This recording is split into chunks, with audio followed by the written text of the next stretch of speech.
Once upon a time, in a small village nestled at the foot of a great mountain, there lived a man named Alden. He was known throughout the village as a hard worker, but his true nature was one of greed. While others in the village were content with what they had, Alden always wanted more land, more riches, more power. Alden had a small farm, but it was not enough for him. He looked with envy at his neighbor, old Marlowe, whose land was vast and fertile. Every day, Alden would gaze longingly at the crops swaying in the breeze on Marlowe's land. He dreamed of owning it all. One day, while walking through the woods, Alden stumbled upon an old hermit living alone in a cave. The hermit was frail, but his eyes gleamed with an otherworldly knowledge. "You seem troubled," the hermit said. Alden hesitated, but then confided in the hermit about his desire for more. He wanted wealth and land, everything he could get his hands on.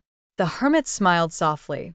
"I can grant you your wish, but be careful, for greed can lead to destruction. I have a magic stone that can make your wishes come true. But remember, there is always a price."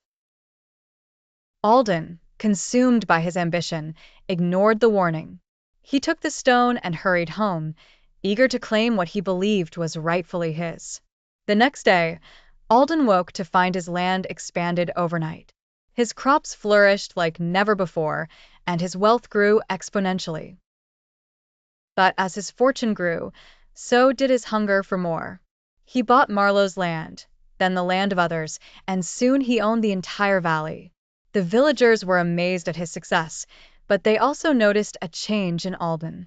He became cold and calculating, treating others with disdain.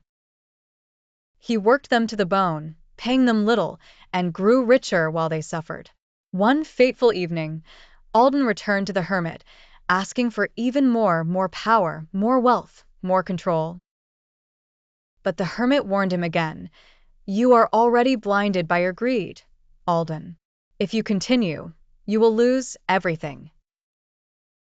Alden ignored the warning. "I have everything now," he said.